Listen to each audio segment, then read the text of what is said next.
I remember at just before the start of this tournament, I asked the question, will any of like the young bucks in this tournament, somebody like Onosato or Atami Fuji or even like Gonoyama, will they take that leap forward and prove that they're, the new dominant force, the new hotness in sumo? And that question was answered, but by someone that I thought could do it, but really doubted would do it. And that is, of course, the Haru Basho Yusho winner, Takeru Fuji.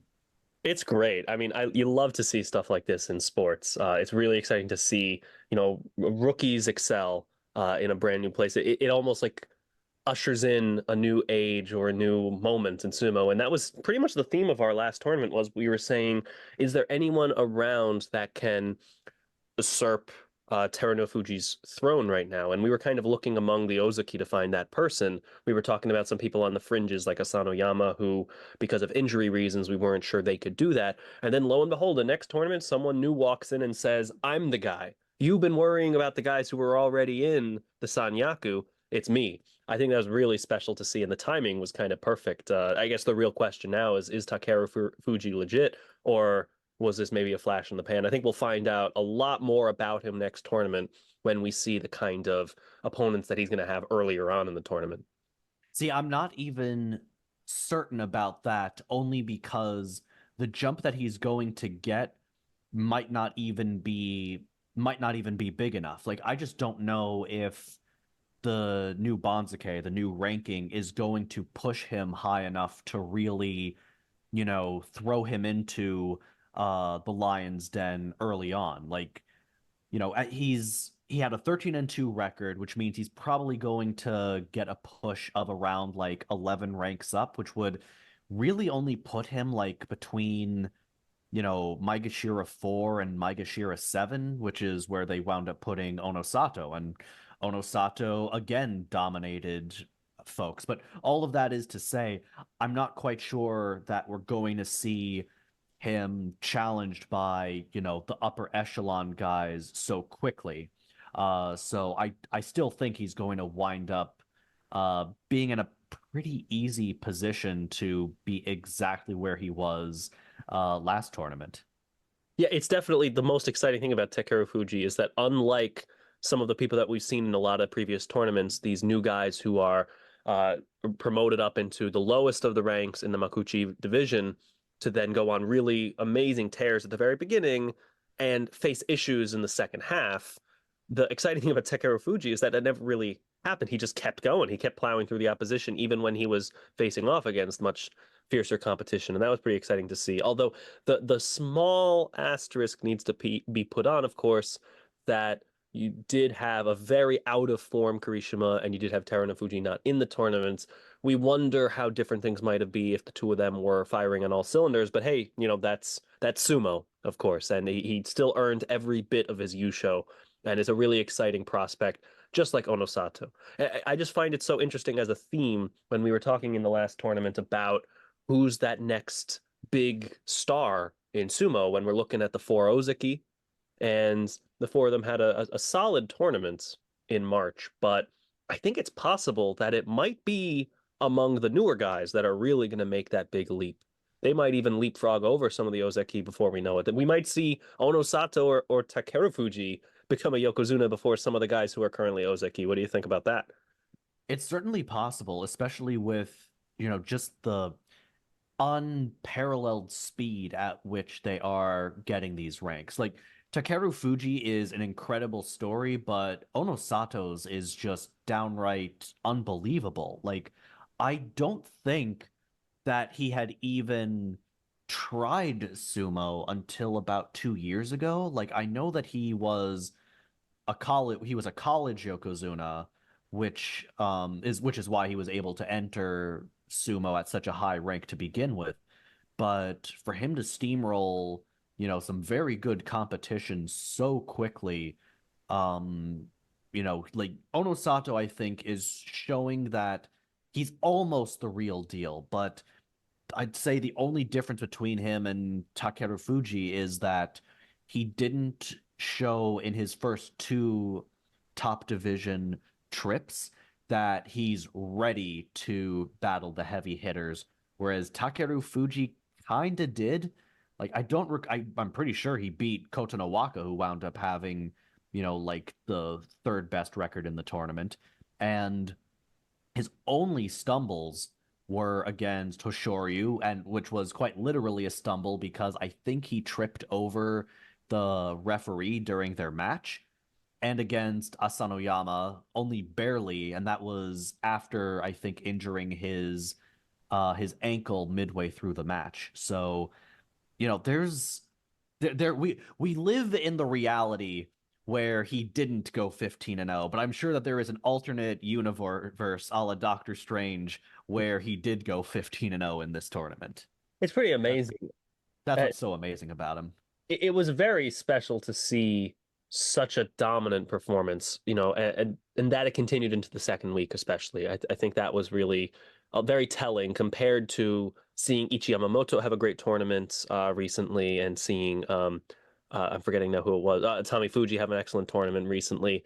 There's something really special when they can keep it going into that second week where the opposition is a lot fiercer. I think, though, as far as who can keep it going, between Onosato and Takeru Fuji and some of those other names we mentioned, I think it's interesting that it does get easier in a way when you spend more time in the Makuuchi division facing off against that opposition. You maybe learn how to beat them, but at the same time, they're also learning more about you. This was everyone that Takeru Fuji fought in the last tournament. This was their first time fighting him for the most Mhm. part. But now that they get more experienced against him, I wonder who's really going to benefit from that exposure the most. And in some cases, maybe we find that it's actually the rest of the division that adjusts to you.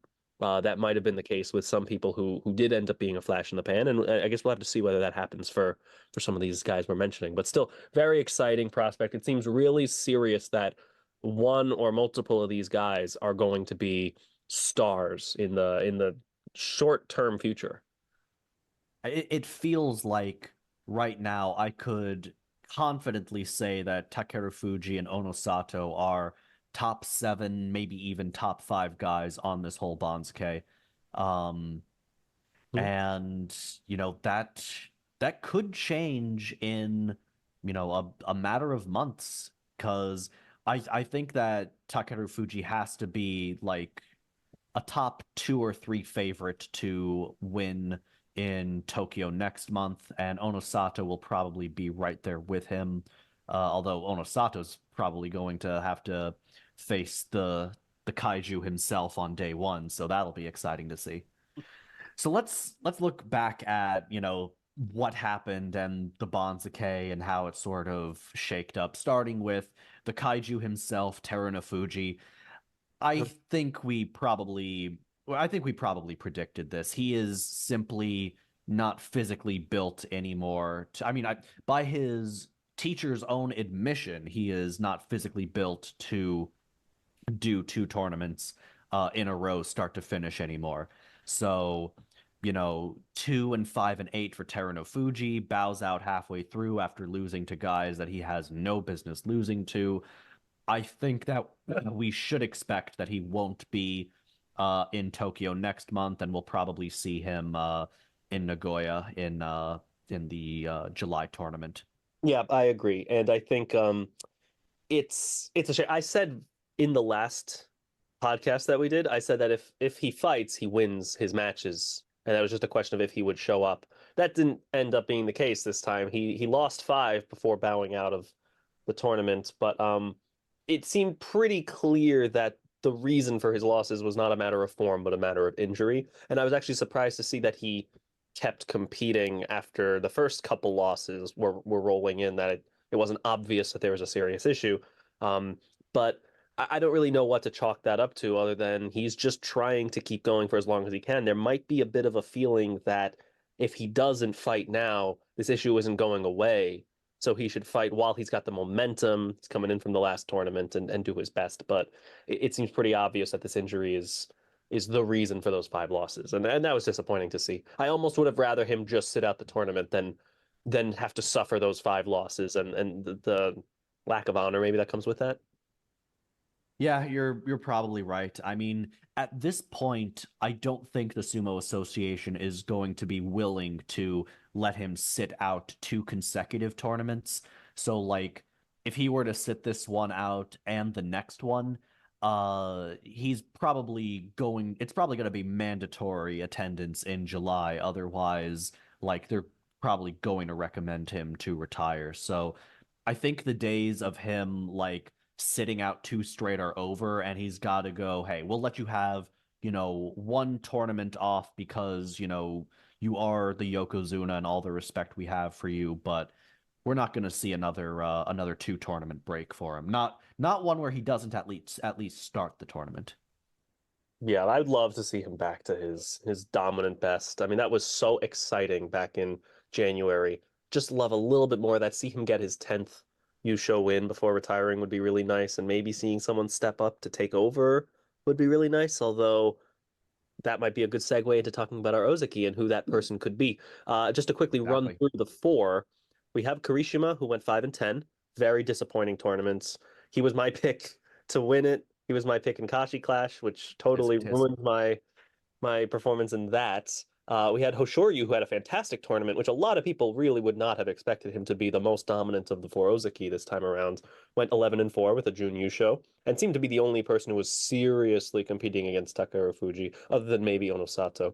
We had Takakeisho, who got his Kachikoshi and avoided the demotion, which was really exciting to see. He's now back in the green.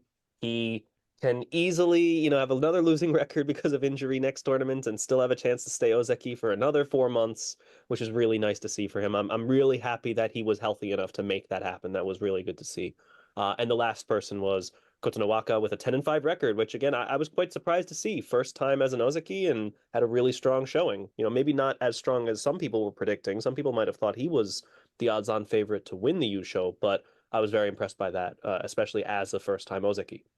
You could just say me. You know that I was the one who said, like, from the top of my lungs that Kota no Waka would win this entire thing. And I wasn't too far off. 10-5 is the third best record that was posted on over in where was it? Osaka? I think it was Osaka. So I'm still very bullish on Koto Zakura's chances at, have being like the top Ozeki and maybe even like a Yokozuna by sometime next year or so.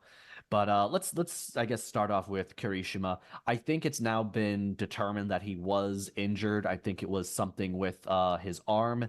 It may have also been the combination of issues with his stable closing down and having to find a new master. And while that kind of excuse doesn't really fly in like American sports, it's kind of different in over there because of all of the mandatory celebrations and just the different arrangements that can really really mess with your practice schedule and for the only 6 weeks you have before an entire tournament. So he's got like what 5 weeks or so in order to get his head right, get his Kachikoshi, maybe even win another title and be back on a rope run in July.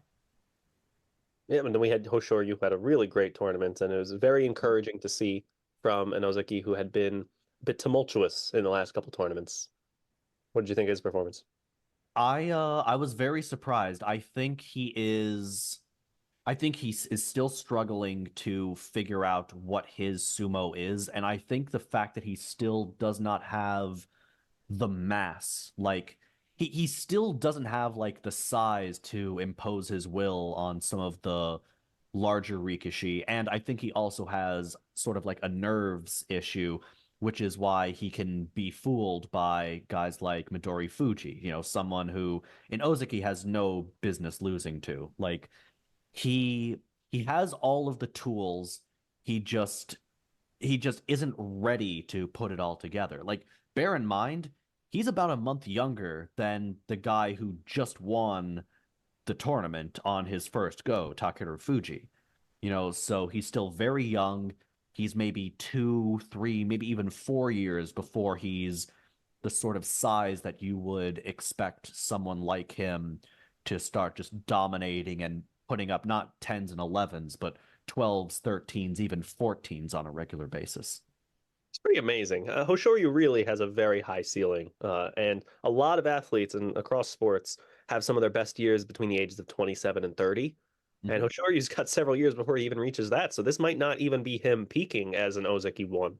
So Yeah, I yeah, mean he's plenty going to more. be the second highest ranked person on the Banzuke, and he's still I don't think he's 25 yet. I think he still might be 24 if I'm not mistaken. So, so yeah, it's very exciting to see. And now, we said it about Takakeisho. Obviously, he had this serious injury issue that he had been dealing with. This isn't his first time dealing with the Kadoban.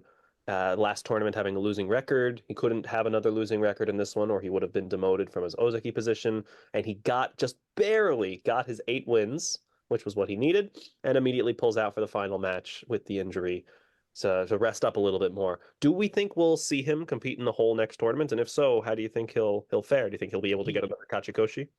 well, to start, I've done a complete 180 on Takakeisho. Like, I'm ready to forgive him for, the Henka back in September or whatever it was. He's proven that, it just means more to him. And, while I hope he takes, the next few months to rest, I'm not willing to make any more predictions about him. He can start the tournament, and if he feels that, he's doing well or doing poorly, he can stay in or leave. But at this point, he's just proven that he has too much pride to let his body dictate whether he's going to stay in or not. Yeah, and of So course, as fans, kudos to him. we're not doctors. We don't know what's happening in these meetings behind closed doors. We don't know exactly what's going on with his body. We're just going based on the little reporting we get and just kind of the eye test. So we don't necessarily know that what he's dealing with is something he shouldn't be fighting through or couldn't be fighting through. And obviously, with 8 wins as an Ozeki, fighting some serious competition, he obviously is well enough to be competing at a high level. That's about as high a level as it gets. So really, kudos to him for that performance. It was very impressive. It really kind of shut down a lot of the skepticism I think that he'd been facing because of his recent injury history. And then lastly, of course, we also talked about this already, but Kotsunowaka, again, really great performance as a first time Ozeki, and again, just a really high ceiling. Sky's the limit for him. Yeah, exactly. I mean, I think there's every reason to expect that he's going to have another 10 wins in Tokyo next month. And, once again, I think that he will probably have a top 2 or 3 overall record. And I would be very, very surprised if he just does not reach at least another playoff by the end of the year. I really think that he'll hoist the Emperor's Cup sometime this year. Yeah. And so moving on a little lower down in the Sanyaku ranks, we had Daisho had a 6-9 record, Wakamoto Haru with a 9-6 record, Abi Mhm. 9-6 as a Komusubi, and Nishikigi 3-12 as a Komusubi. So obviously Daisho and Nishikigi seem to be stepping out from the Sanyaku ranks. Would you agree Daisho drops all the way out? Oh, I mean, it's a certainty that he drops out. The question is really just how far and will he be in a position to maybe bounce back into Sekiwake the way that Wakamoto Haru did last time. And I think that's going to be a very difficult proposition given who's ahead of him, but you never know. I part of me thinks that some of the guys that are about to jump into the Sanyaku ranks could block him from getting back, but he still has the tools, and I think much like Wakamoto Haru did back in January when he had that 10-5, I think he could just as easily have a 10-5 Daisho. And Wakamoto Haru, I think he's barring just like a run of just bad luck, I think he's pretty firmly cemented himself as a a Sekiwake that's just going to sort of stay there until he either finds his sumo or, something else happens. And is there any other names in the top portion of the table that you want to get into now?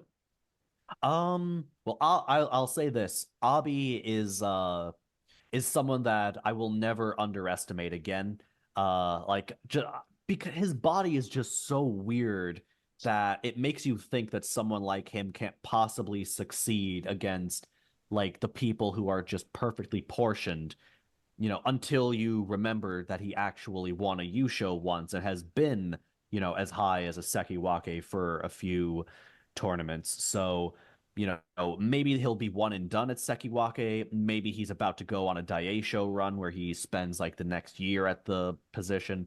I don't know, but I'm not ready to count him out of any fight. And Nishikigi, I think he was very fortunate to get bounced from, I think, M5 all the way to Komusubi and was just well over promoted. So they're correcting that now, and he'll be back in like the high Maegashira probably in July.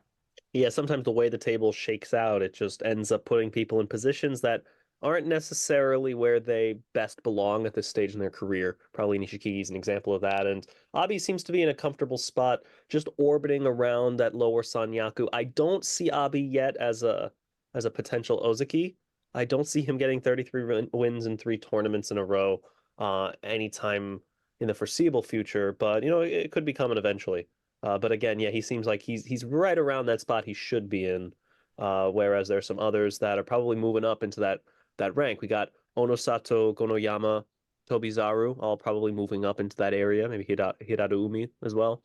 And Right, Asano. and Takayasu, who had an 11-4 from M8, and I believe that was his eighth runner-up finish in his career. He is the Buffalo Bills and the Minnesota Vikings combined. Just always the bridesmaid, never the bride.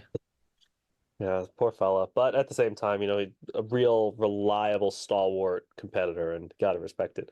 Congrats to him again on a really impressive performance. So, any other names that we want to make sure to cover from this last tournament? I think it might be worth quickly mentioning our two fellas in the Juryo division. We have Wakataka Kage, who Mm, went 9 and of 6 at, course. at Juryo 10, and Hakuoho, who went 8 and 7 at J13. Very surprised, especially with Hakuoho's uh Yeah, they both started amazing. Like I think they were both undefeated like midway through week one, and then they just sort of ran out of gas. I don't know if it was like a recurrence of their injuries, maybe sort of halting their momentum, but they just didn't. I mean, the fact that Wakataka Kage lost to Shishi on the final day in the way that he did, like my mouth was wide open. Like I did not think that was even possible. And now they're probably both going to be like at the same rank in the next tournament. Like there's a chance that neither one of them will be promoted to Makuuchi by the end of this tournament either, because neither one of them is going to get a really, steep increase. So they would both probably have to get like 12 or more wins in order to even be in the conversation for a return to Makuuchi. And with the way they performed, I don't know if that's going to happen. I really don't. Yeah, looking at the Banzuke, I think Wakataka Kage does have a decent chance of sneaking in if he Mhm. had a really strong next tournament, which I think is very possible for him. I think a 9 and 6 record was a little bit surprising and maybe out of character for his level. Also, looking at some of the people ahead of him in the Banzuke and how they performed, he's likely to move up to possibly J8. And if that were to happen, J8, J7, I think with a 13 and 2 record, that could be enough to get in, wouldn't you say? Yeah, but I mean, just a 13-2 record is, asking a lot. Like Yes. it's no picnic, even against, guys that you should theoretically be a lot better against. 15 days is a slog, and I do think that because of the way things are shaping up, it might be closer to J6, but even then, like it's still gonna be it's gonna be quite a battle. Uh, once you're fighting for 15 days, like anything can happen. And if you stumble even once and have an issue for even like a single day, it can be the difference between, you know, going all the way up to Makuuchi and just being stuck in Jurio for another 2 to 3 months. Well, I think that might be a great spot to transition into some other topics floating around sumo at the moment. We have the move from Miyagino stable into Isegahama stable. Do you want to tell our listeners a little bit about that? Sure. The long and short of it is the Miyagino Sumo stable is it sort of a team of wrestlers assembled by Hakuho, the sumo goat. Uh, and their star pupil is Hakuoho, who had a runner-up finish in his Makuuchi debut last year, is sort of the new hotness, and the whole stable on its own just has a really nice collection of up-and-comers with a lot of potential. And due to a very highly publicized bullying scandal, the Japanese Sumo Association has decided to effectively strip Hakuho of his stable and transfer all of his stablemates to the Isegahama stable, which is the same stable that is participated in by our Yokozuna Terano Fuji, our recent tournament winner Takeru Fuji, some very talented upper Maegashira guys like Atami Fuji and Midori Fuji, as well as some very solid guys like Nishiki Fuji, Takara Fuji, and some up and comers like Satoru Fuji. So, a lot of talent that is in Miyagino stable that is going to Isagahama stable.